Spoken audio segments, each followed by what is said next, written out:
welcome, and bienvenido a nuestros amigos en Argentina. You are listening to another episode of the BruWings and Things podcast, the number one hockey podcast in the country of Argentina. Let's go! We're not kidding. Number one. We checked the stats. We checked the data. We don't know how this happened, but thank you to our friends in Argentina for deciding to listen to us of all people. According to Spotify's metrics, yes, we are ranked number one in the category of hockey in Argentina. We don't know how we did it, but we're going to keep doing it. But listen, if we get an email soon saying, what is it, the streamies, the Argentinian streamies, we will fly out there for you guys. We'll make a special. We'll do a fan a meet and greet. Yeah. We could we could make a book and we'll sign the book for you guys. We just want to know we love you. I'll probably buy an Argentinian flag and replace this jersey with an Argentinian flag. I don't think hockey is real big in Argentina. I'm genuinely surprised. Well, that's the thing. I don't think it was half of the country tunes in every Monday to listen to us. I think it was maybe 7 or 8 people, which is the most hockey consumption has ever happened in Argentina. Is like 7 people. Numbers don't lie. Stats don't lie. So here we are, the number one hockey podcast in Argentina. Thank you very much. We are officially a number one podcast. Yep. Don't check other countries' metrics, but Argentina, the country that's important to us, to our hearts. And thank you. It didn't it say number 2 in sports? Number 2 in sports in general in Argentina. I don't believe that. I don't believe that. Don't believe those stats. Those stats lie. Yeah, those stats. There's something wrong with those stats. Yeah, absolutely. But with hockey, I could believe it. Absolutely. So let's get into it this week. We've got some pretty fun stories coming at you. We've got some old men yelling at the sky. We've got some incredible young talent. And we've got some interesting updates on the Olympics. So let's get into this. Let's start out. First, let's say why there's only 2 squares instead of 3. Oh, and yeah. Why you're talking instead of Caylee. Oh, yeah. Sorry, also for those of you who didn't immediately click away when you heard Alex's voice start it instead of Kaylee's, we'd like to extend a thank you to you as well, because we know that that most people are like, oh, Kaylee's see ya. So thanks, guys. Hopefully you stick with us for a little while. Yes, please do. And thank you for joining us. Yeah, so Caylee is actually in Vegas right now gambling her life away. She has already lost my mom's house, my dad's house, her car, her dog is now gone. Nala is now Nala now owns the Caesar's Palace, is owned by Caesar's Palace. So unfortunately, you're not going to see the dog anymore, but I'm next. Hopefully Caylee does not lose this next game of poker. She is, addicted to gambling, so she is in Vegas now. No, I'm just kidding. She actually went to go see the Vegas Golden Knights lose, and they're probably going to lose tonight. And she also saw Dustin Poirier lose, who she had a parlay on, so she did actually bet on that. But so we could see who's a better gambler in the family, I heard she also got hitched. Yeah, she got married. She got married. Or at least a boyfriend, girlfriend, They're taking it slow. Yeah. But their relationship's going to be pretty rough. Yeah, she's going to have to throw him a bone every once in a while. God, I hate this. Yeah, if you check out Vegas, their team dog's social media accounts bark Andre Furry. You may or may not see Caylee. Bark Andre Furry. You may or may not see Caylee. So hope she's having a good time. We'll see her back here next week, possibly. So yeah, should all be here the next 2 episodes. We should all be good. Absolutely. We've got some special stuff lined up for a couple episodes down the line. So stay tuned for that. It's going to be exciting. All right. Yeah. So now that we got that out of the way, now we could jump right into it. Let's jump into it. Let's start talking about the New York Islanders. They did it. They won at home. And the island of Long Island burned. They finally did it. Yes. What was it, 8 in a row? Yeah, I think it was 8 games it took them at home to finally get the victory that they wanted in their new arena. They broke it in. Pretty funny.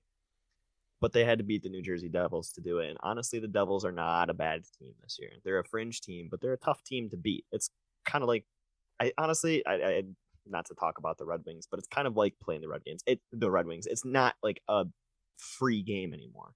Yeah. So it was a tough game. It was a good game for them to win. Set a good precedent for hopefully them to bounce back, but it might be too late. Yeah. I guess you gotta, it's like new shoes. You just gotta break them in, walk around. Like those old men that are like doing running sprints in the store, like back and forth, like trying to like break in the new shoes. That's what the Islanders needed to do, and they finally did it, and now they're feeling good. Have you been watching me or something? Yeah. Let me just put these babies in a sport mode. They run back and forth. Gotta lace them up tight when you're testing them, man. You gotta see how they hug your ankle. Yeah. I don't know if these have enough support. Do you have these in extra wide sole? No, sir. Just please buy. This is the 18th pair. Please. I have to go home to my kids. I don't want blisters when I'm in my new shoes. You can break them in without getting blisters. You just got to do it right. What do you put them in the oven like a Yeah, you put the shoes in the oven like your old baseball mitt. Yeah, put baseballs in the soles of your shoes. Well, oh my god. So what are we That's exactly what you do. Actually, you're supposed to sleep with it, right? Like under your pillow. Put the shoes under your mattress. Yeah, exactly. Yeah. Is this a hockey podcast? I forgot. I don't know. Yeah. Then what other sports do we want to talk about? How about F1? We've already, Max Verstappen, the Flying Dutchman, baby. Oh, man. We've already completely derailed. Yep. It's been 5 minutes. So talking about things that absolutely mean nothing, let's get into a couple of different things. One, let's actually start out with the original issue here, which was Trevor Zegras scoring assisting on a goal to Sonny Milano, an absolute incredible assist, flipping the puck from behind the net over the top of the net, and Sonny Milano batting it out of the air. Yeah, what did they call it? It was like not the Michigan assist or whatever, or like I don't know if it has. Like, they went to like one guy was like, they call that the Michigan. I'm calling it the whatever college they went to. I forgot. What is it? I don't even want to say it. I don't know. I forgot what he said. Yeah, I don't even know. I mean, this is a move that's been done years before. Datsuk used to try to do it all the time. I think there was a Leafs player who did it to him, like he batted it to himself, but that one didn't count because it was a high stick or something ridiculous like that. Like this has been done before. It's awesome. I love to see it. It was the BU. That's what he called it. Why? Because both Zegras and Milano went to BU, I think. Did Zegras go to BU? He played for the U.S. National Development Team. I don't know. I just looked it up. It says Trevor Zegras, men's hockey, Boston University Athletics. So. Oh, I was gonna say. I guess I'm a bad prospects guy then, because I definitely didn't think that Zegras played. I guess you know what? No, yeah, he definitely did play at least a year in college, didn't he? Yeah, it might have been just a year, but still, whatever. Well, okay, if you want to call it that, then that's fine. I have no problems with that. But Datsuk walked so that Zegras could run on that one. Yeah. Well, anyway. It shouldn't have counted. Yeah, I mean, I know you and I had talked about this when it happened, and Caylee was yelling at us to wait until the podcast to talk about it. But now that it's been like 4 or 5 days since it's happened, I don't even care anymore. No, it was one of those that it looked very close to the stick being over the crossbar. Yeah, I mean, I guess it was one of those things where it was too close to call. I definitely think it was over, and I think it shouldn't have happened as fast as it did. Like, they immediately, like, it took maybe 30 seconds for them to call it. Right. Like, a goal, and I was like, whoa. You could not have looked at everything in 30 seconds. But I think they like, replayed it and were like, whoa, that was sick. All right, what are we doing? Okay, let's go back. And then there's like, goal. Yeah. Like, they did not care at all. They're like, this was... I am glad it stood. And they didn't really take time to look at it, just because like it's one of those things that it promotes higher skill in the NHL, and I think that's kind of where we've been tracking for the past while. But I want us to continue going that direction. The one thing I will say though, as far as like reviews and stuff like that, and this goes for offsides as well, aside from needing kind of like a rule book update so that the wording is not as ambiguous, why is it that the United States government can like use satellites to see an ant sneeze in Syria, but like we can't get a decent camera angle from 6 feet away on offsides reviews and stuff like that? Like, yeah, we're using hello? like GoPro Hero 2s on Yeah, on like the blue line, and they're some like dudes got their Razor flip phone, like their that's what they're Samsung using. Juke in the corner. Yeah, it's kind of absurd that the disparity in technology, a Like, lot of that comes from money. I mean, literally buy a $200 camera and put it over there. Like, I don't understand. That's like a actually really interesting like topic, like the type of cameras they use, like because the NFL has like ridiculous cameras, especially the Madden cam. Yeah. Which, if you look at it, it's not even that expensive. It's just a very low or close focal point. Like it's literally just like a DSLR on a stick. Like it's not one of those like massive ones that's like strapped to the guy's chest. He literally has like a DSLR on a pole. Like, and it's just a really low or shallow field of depth. And that's like the 4K. Which makes it look sick as hell. That's like, crazy. The NHL could easily just spend maybe $5,000. Or like, I guess technically $32,000, buy a $1,000 camera for each team, and put it like by the goal, and just have them. Like, I don't know, it's kind of stupid. You are right, it's stupid. Like they try and like conceal the cameras so like no one sees them, and they try and like put them out of the way, like the pylon cams and stuff. Yeah. But if the cameras were bigger, like I don't think anyone would complain. No. Like if I saw a massive camera in the boards. Like I wouldn't be like, wow, that's ruining the sport. Yeah, it is. I mean, honestly, I'd like do some research on that. See like what camera, if you can find out what cameras they do use, and we can talk about it another time. But that is an interesting topic to see, what kind of money goes into that portion of the game, because it's something that we kind of take for granted at this point, I think, because we just see all these different camera angles, and it's just not something that's in the forefront of our mind as far as like, well, how much do they spend on this? What kind of technology do they put into this? They had the Fox Track thing or whatever, right? And now they've got AWS supporting a lot of the puck tracking and the player tracking and stuff. And depending on some of the streams that you watch, you'll see like they'll show like player names and numbers above the player and like track them on the ice like as it's happening. So we're seeing technology get implemented more. I would like to see better cameras. Yeah, I would like to see better cameras. Not where it matters, where if it's a goal or not. But now I could see how long is on the power play in 2 different locations. One's superimposed on the ice, and one's in the score bug. So I could look at it in multiple locations. Like that's what they're focusing on, not getting better cameras. Exactly. Which makes sense. Speaking of ancient things, somebody had some comments on Trevor Zegras' assist. Yeah, not good for the sport. And how good it is for the sport. Yeah, John Tortorella decided that he wanted to take it upon himself to yell at the clouds. He wanted to be the token old man that got mad at everything that goes on in the NHL. Some of the Connor McDavid stuff that he said before. I know, is it TNT that he's on, or is it ESPN? I gotta think it's. I don't know. I think it's whichever. TNT. Yeah. I thought it was TNT, but I'm not entirely sure, and that's bad on me. But whichever one it is, he was hired as an analyst for some reason because he's a vocal person and because he has strong opinions, and he is somebody who's exceptionally knowledgeable about the game. The dude is very smart. He knows his stuff. But when it comes to something like this and saying, "Oh, back in my day, he would have had his head taken off," yeah. Dude, something that happened in a different time would give a different result. You're right. Guess what? You're saying absolutely nothing. Sorry, it was ESPN. Okay. ESPN. So when he says something like that, it's saying essentially nothing. Oh, if something happened at a different time, a different result would have happened. Yeah, that's how the passage of time works, buddy. This was 30 years ago. Back in 1930, I used to pay less money for a thing that... Right. But also, we talked about this earlier. Datsuk used to do that move. I never saw him get his head taken off, so you're just lying. Yeah, Datsuk is literally nicknamed the Magic Man for all the creative stuff he does on the ice, and everyone was in love with it.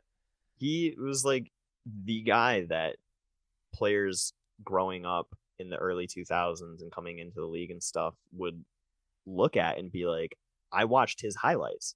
Like, he was maybe like the first like YouTube famous hockey player as far as like the go-to guy for people to look up on YouTube. Yeah, you're honestly right. And I remember looking up like maybe not Datsuk, but like sick goal compilation, but he was like 80% of them. Yeah. Other than like clap bombs, like, you know, from like Chara and like stuff like that, and like right. Yeah, like Weber, like those guys would have like clap bomb goals, but all the silky hands were all Datsuk.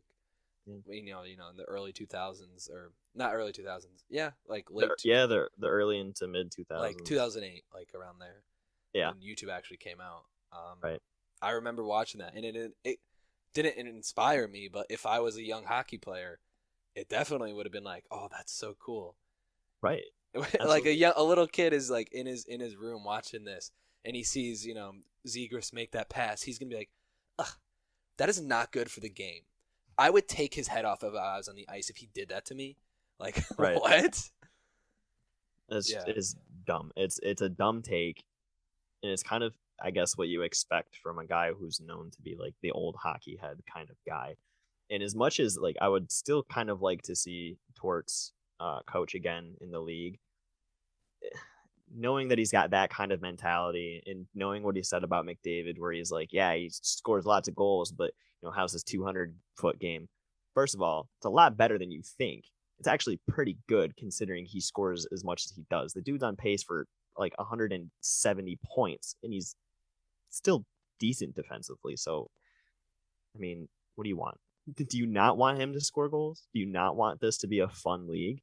Like, what do you want? Yeah. You just want, so like, he just wants every single player to be like the same exact skill level, and then right. You know, you just have your heart carry you to the, like, not one team be better or not, just like one team wants it more. And right. Honestly, that's gotten a few of his teams pretty far, where you just have mildly good players.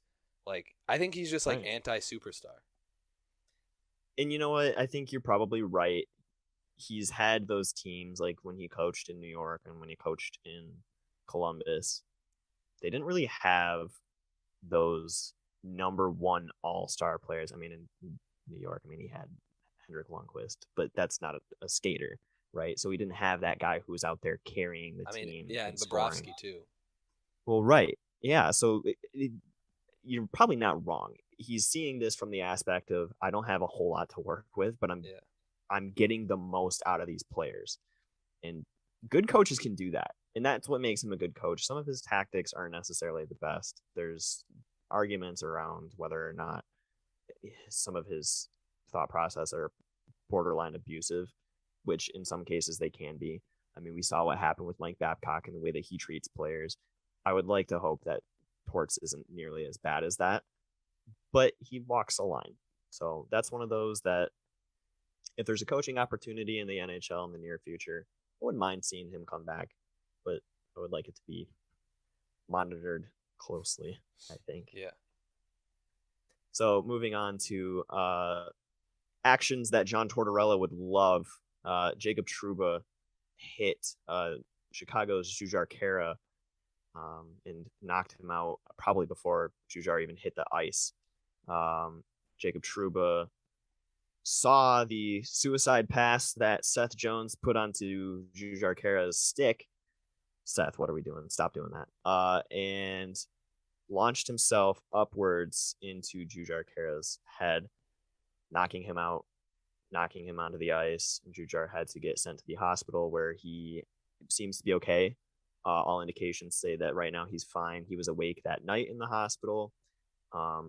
He's more or less fine now, but that dude has gone through the ringer. He's been on the receiving end of a lot of some nasty hits.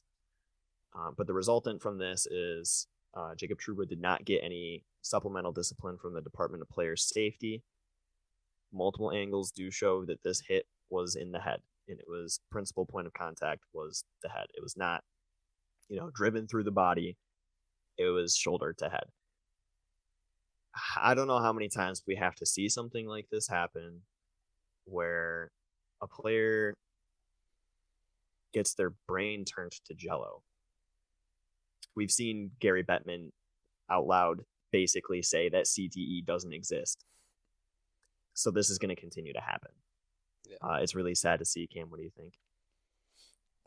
Yeah, I mean, like you said, we've almost discussed this every episode because it just keeps happening and happening.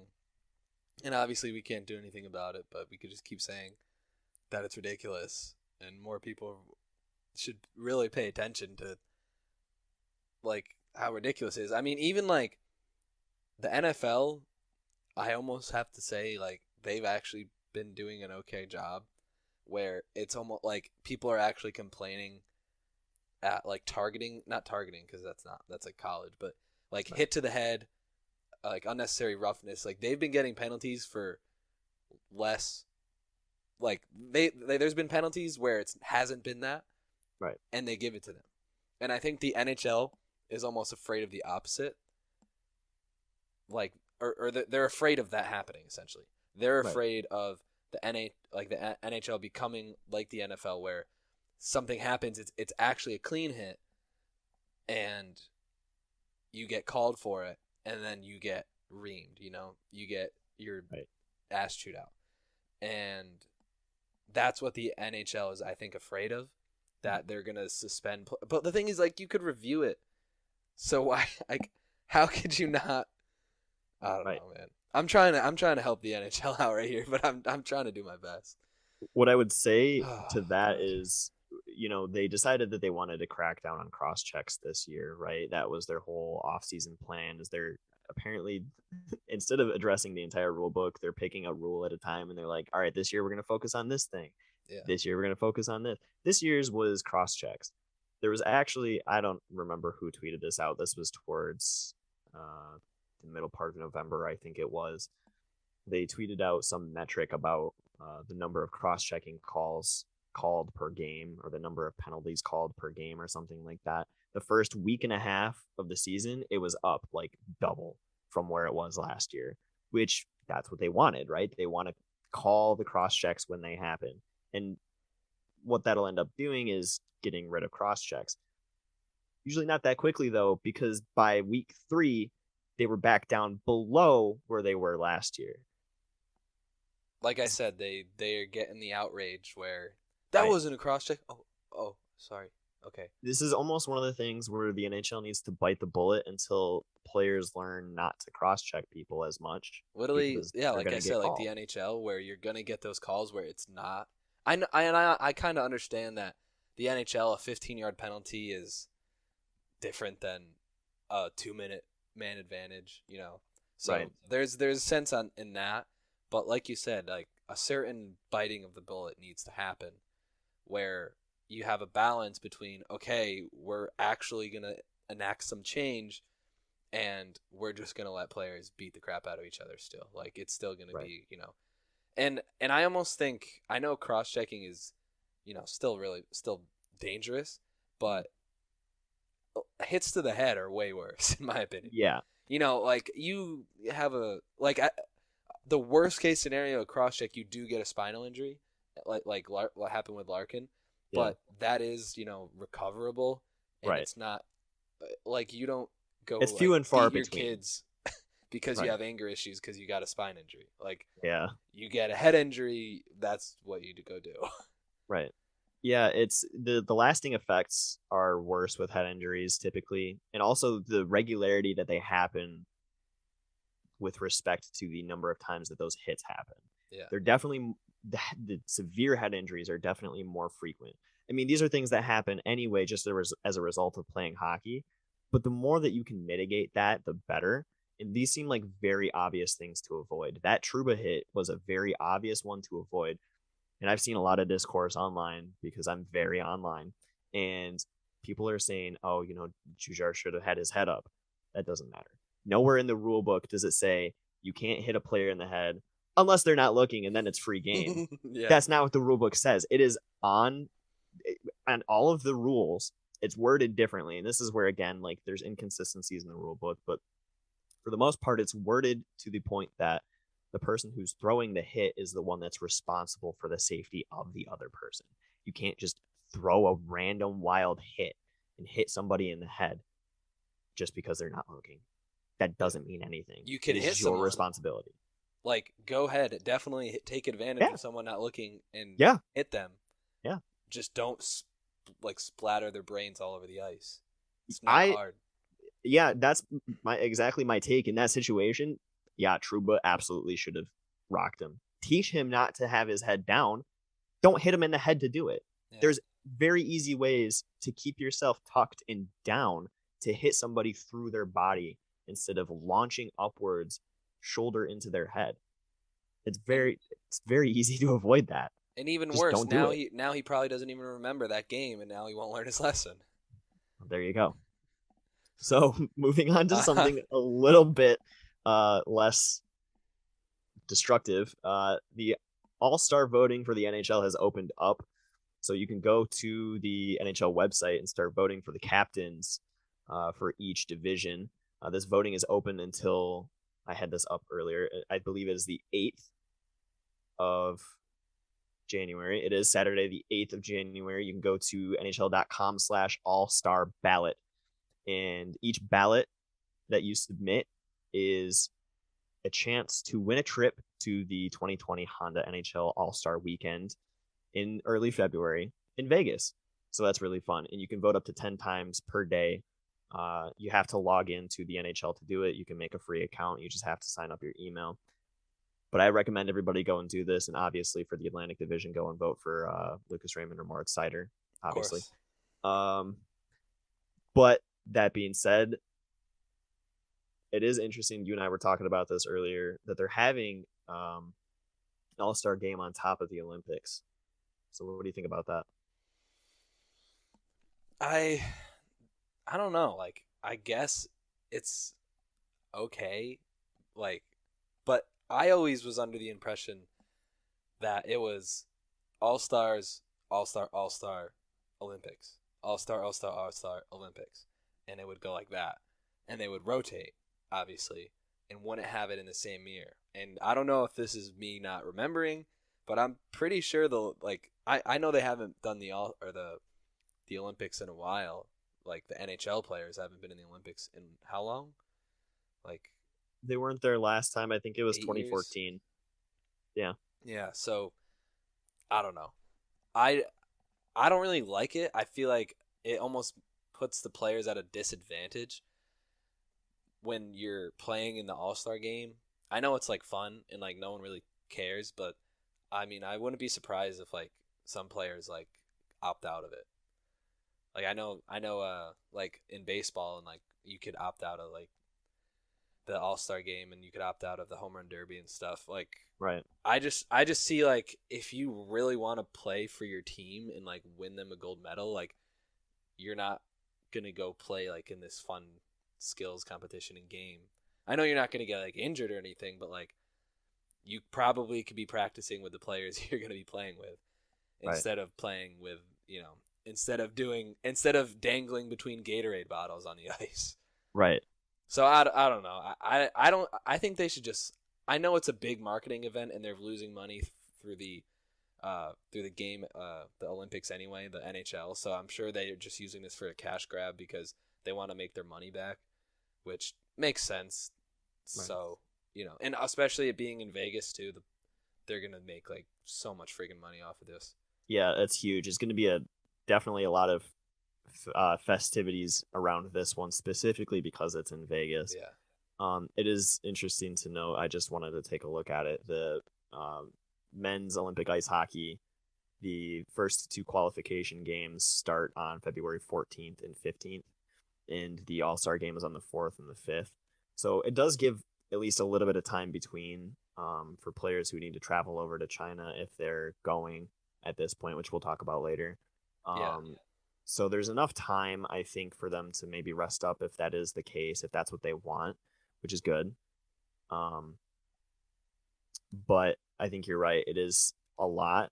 And we've actually seen, like, Ovechkin has opted out in the past. And typically what happens is I think it's a 1-game suspension for opting out of that, which is kind of whack. But I get it. Again, like you said, the NHL is a business at the end of the day. and they want to make as much money for the ownership as possible, which is also why we didn't have this listed. But the escrow has only got about $1 billion left.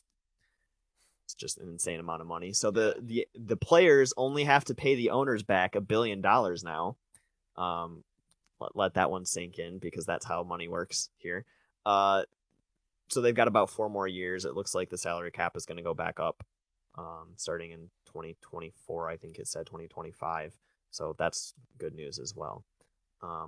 Moving on to the Olympics, the NHL has stated more or less that they don't really want to go to the Olympics. We know this. I mean, they've said this pretty much every time the Olympics has come around. But this year specifically, with all of the COVID implications and all the different restrictions that China has set up to keep itself safe, to keep the players safe, to keep all the other athletes safe, there are some pretty tough restrictions. If you test positive for COVID in China during the Olympics, you have to stay there quarantined for at least 3 weeks. That's pretty tough.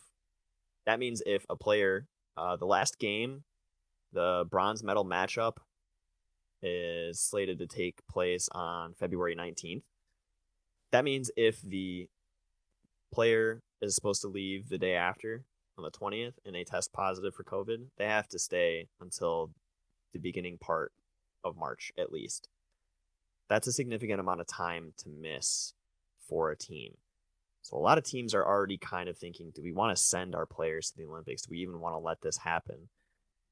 Cam, what do you think? Do you think players should be going to the NHL? Do you think we're going to have NHL players in the Olympics?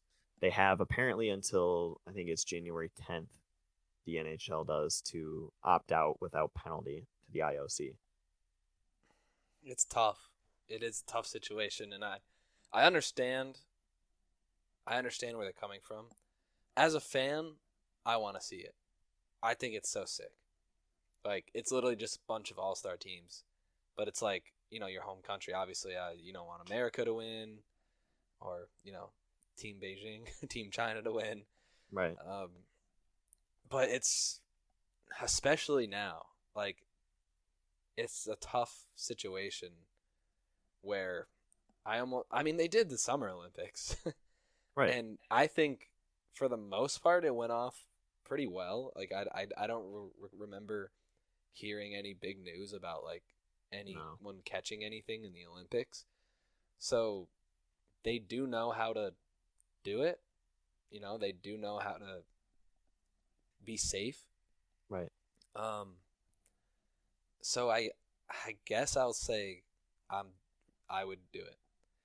And I do think it would bring, more attention to hockey. Like, and the NHL does want people around the world to like the NHL more. Like, they've been doing those Beijing games, going to China and playing like the first few games of the season or whatever. And right. I think didn't people go to like Sweden or one year, or they went somewhere in Europe a few years back on the first game of the season. Yeah. And you're doing these outreach programs, and then you're not going to send any of your players to China, which with China, that's like they were in Beijing. Right. And they, like, I remember it was the Bruins and the Flames, I'm pretty sure they played in Beijing. Yeah. To have outreach. And then you're just going to not send any of your NHL players there. That's not going to look good. That's not good for outreach. So there's a balance that needs to be created between sacrificing not having your players for 2 weeks in case anyone gets it at the very last day that you're there. Yeah. Or you kind of piss off all of China. Right. So I honestly think if you're weighing the goods and the bads, you go. I happen to agree. I think the benefits outweigh the potential costs there. I don't know that NHL ownership will see it the same way, though, just because you've got fringe teams like New Jersey, or even the Red Wings, or the Kings, or the Bruins. Some of these teams that are kind of right on the bubble that if they lose a substantial player, if they lose a Bergeron for 3 weeks, that's 3 weeks of good hockey that they're missing out. If they lose Dylan Larkin or Ananje Kopitar, some of these guys that are going to be on these Olympic teams, they lose them for 3 weeks. These are big losses to these teams that are trying to make a decent playoff push. That's going to lose a lot of money. And you're right. That is something that they have to balance. We as fans, I think, are the ones that are going to be the biggest losers in all of this if the NHL doesn't go. It'll be interesting to see. We'll know likely by the middle part of January, because there is that deadline to basically back out of commitment to the Olympics without monetary penalty to the International Olympic Committee. So we'll see probably by the middle part of January whether or not the NHL is going to go. I mean, so we'll keep you. Sorry, we already have the, what's it called? They're politically refraining from going to Beijing, all of America. So yeah, I don't think that's going to influence the NHL at all. I don't think they care. No, but it's going to be interesting, Yeah, that'll be interesting to see how that pans out as well. Yeah, definitely keep you guys updated though. Right. One last note on the Olympics. I just wanted to throw this in there as a Red Wings fan. Lucas Raymond was not on the original list submitted by Team Sweden. Back before the season even started, they had to submit like a 60-person or 55-person, something like that, preliminary list of players that they wanted to potentially add to their team, because they had to get added to. This is mostly, I think, for the doping testing, as well as any kind of potential background check, anything like that that's necessary, some of the prerequisite stuff to go into the Olympics. Lucas Raymond wasn't added because it wasn't expected that he would even play in the NHL, let alone be a prominent player in the NHL at almost a point per game still. Right now, he is the second highest scoring Swede in the NHL.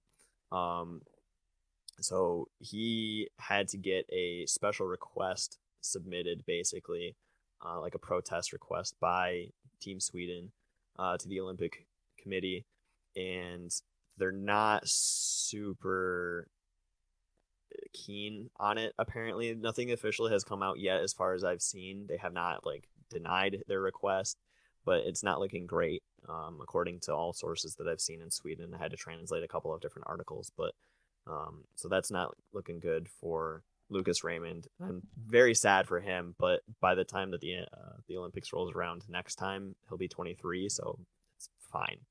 I forget all the time. His prime. Yeah, I forget all the time that he's Ryan Donato's age. Yeah. He's still only 19. So, just another little tidbit for anybody who may or may not be a Wings fan. I think I'm the only one here. Probably. A Argentinian fan base, if you're listening, the Red Wings are a pretty fun team to watch. So if you're getting into the NHL, if you don't have a team, they might be a fun team to watch. Anyway, moving on, let's start talking about our segments. Cam, what do you got for us this week for betting? So first, I got to say that last week I predicted that Cam Stradamus struck again. He predicted that it was the Devils and Senators. They projected them at under over 6. And I thought that was ridiculous because both of them are not high-scoring teams at all. And I was right. They weren't high-scoring teams. And in the podcast, me and Alex were just talking about it. I said, I expect it to be like a 3-2 score. Well, I'll be... it was a 3-2 overtime win. I actually don't even know what team won. I didn't even pay attention to that. I think it was the Senators that won 3-2. I could look right here. It was 3-2. Yeah, the Senators won 3-2 in a shootout. So if you bet on that, guys, you would have made some money off of that. Just saying. But don't take my advice. This is not gambling advice. No, this is not gambling advice. But if you were to make another bet this week, there's only one game on Monday, and unfortunately, my reach only goes so far with statistics in the future. So I'm going to have to give you the one game on Monday. And if you go into the prop bets or the alternate bets that you could place. So let me just say first that the under and over on this game is 5.5. And the under is actually minus 115, which what means... are the teams that are playing? Oh, yeah. Well, there's only one game, but still. Flames and Blackhawks. Okay. So the game on Monday, the game Monday 12-13, the Blackhawks and the Flames. So the under is minus 115, which means it's a little bit of a favorite over the minus 105 over. So if you scroll down a little bit, you look at the alternate lines for the under over, and the alternate line of 6 is minus 150. And that's not that much of a difference between minus 115. You bet $10, you win $750. You scale it up from there. You bet $100, you win $75. That's on top of your 100, obviously. So you win $175. That's not a bad bet. So also me and Alex were talking, and these teams are not high scoring teams. Well, they're not really high scoring teams. They're okay. They're not really low, but the real thing you have to look at here is the goalies. And Alex, I'm sure you'll talk about that in your analytics. If the goalies, Markstrom and Fleury play, it's going to be a low scoring game, like no matter what.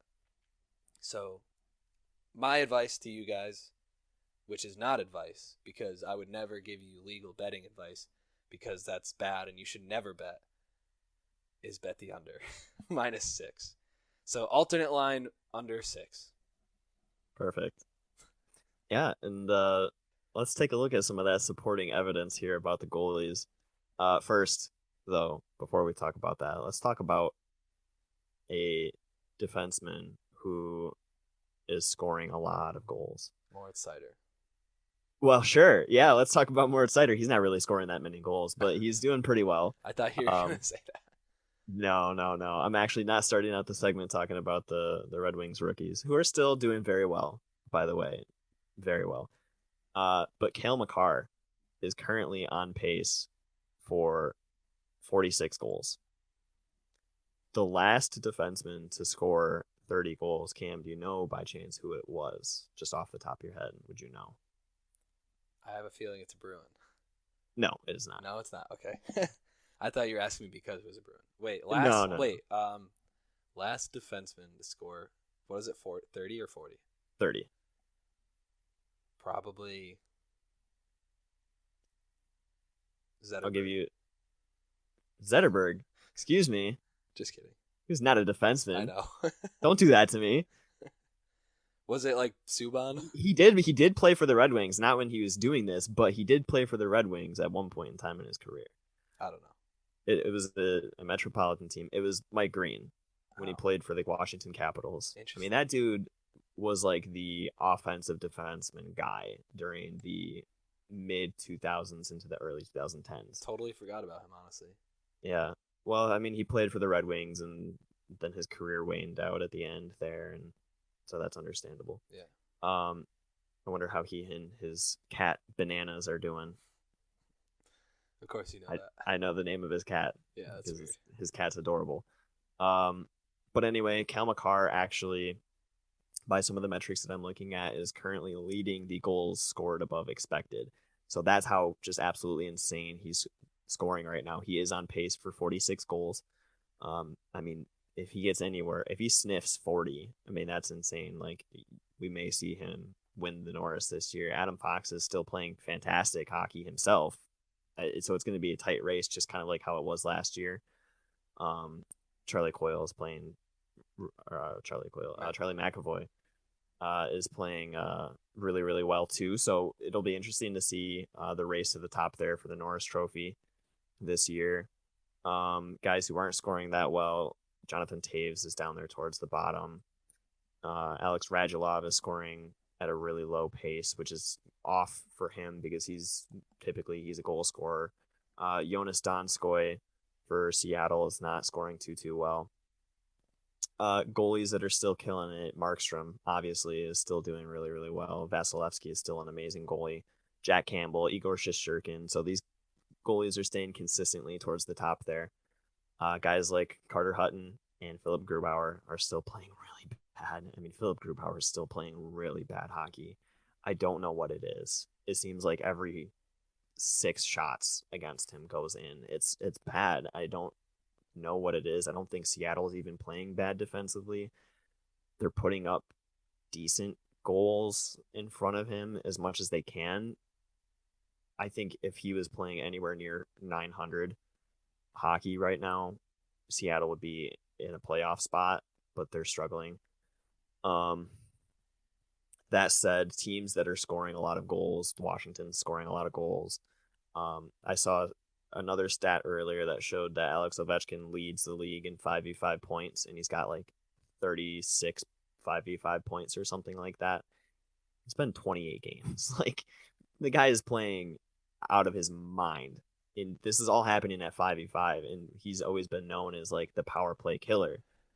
So it's crazy to see how Washington, a team that everybody kind of thought was going to start to trail off this year, especially with a lot of the injuries that they've had, are basically being carried by Ovechkin, dragged into the playoffs, which we love to see. The Minnesota Wild are performing really well. Kaprizov is another one of those guys that's kind of carrying the team, playing exceptionally well. Colorado, obviously, they know what they're doing. Teams that are playing well defensively, or in net at least: Calgary, the Lightning, New York, the Leafs, the teams that have these goalies that are playing out of their mind right now.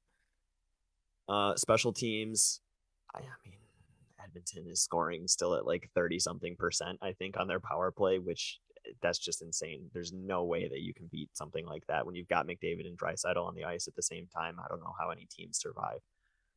5v5 goals against, the Bruins are still leading. They're doing very well. Teams that aren't scoring very well, though, the Leafs are still not scoring well at all as a team. Chicago's doing worse, though, so that kind of supports what you were saying with your bet. They're scoring well below their expected amount, so it'll be interesting to see how that happens tomorrow with your not advice. Yeah. So I just wanted to say on that at Oilers thing, the Bruins, I was watching the Bruins game. They took so many penalties, and I was getting so mad. They had 6 penalties, and they the Oilers scored 2. So exactly what you said, 33%. Yep. And if you look at their goals, it's Draisaitl, power play goal, assisted by Tyson Barrie and Connor McDavid. Yep. In the second period. Third period, Draisaitl, power play goal, assisted by Tyson Barrie and Connor McDavid. Sounds about right. And they were literally the exact same shot, too. I don't know if you looked at the highlights. Both of them were on the right dot, like below the dot, almost in the rock star zone, but pretty close, like in between the dot and the line of the goal line. You know what I'm saying? It was like a low angle shot, and both of them were just slap shots, like by Draisaitl. So like they have a formula. Like, they have a Alex Ovechkin formula in what used to be the Bruins power play formula, but it doesn't work anymore for them. But if it's not broke, don't fix it. I mean, yeah, until I don't understand why you let Draisaitl alone. Like, why would you not have 2 guys on him and then 2 guys on everyone else? I mean, I know you have to respect McDavid, but other than that, I don't know, man. You gotta but like I said, come playoff time, those teams will be, you will focus on those players, and you will do that. Right. It is curious to see how they'll do. It'll be interesting to see what they do with the deadline. If they can pick up, I think, a substantial winger, that may be enough to help propel them in the playoffs. If they can, I don't know, Taylor Hall. Yeah, he hates Boston. No, I'm just kidding. Yeah, no, but if you can get one more guy who's a dangerous threat, you can at least then run 2 full lines, and you're not having McDavid get stuffed and then having no additional goal support outside of your top line, because that's what killed Edmonton the past few times that they've been in the playoffs, is they haven't had that secondary goal support outside of their top line. Draisaitl's on pace for 72 goals right now. Yeah. That's insane. If you run him on a different line from McDavid, and he's very capable of obviously running his own line, you could see the Oilers actually make some noise in the playoffs. I would love to see a Battle of Alberta, though, in the playoffs. I think that would be exceptionally fun. It might happen. Yeah, we could see that. So, thank you all once again for joining us on an episode without Caylee, unfortunately. But next week we'll be back to our full roster. She's hopefully going to come back. Hopefully she has a house to come home to after spending a week in Vegas. Yeah. It's very unlikely, but we will let you know. Well, thank you for listening, and everybody have a fantastic week, and we'll see you next time. Yeah. See you guys.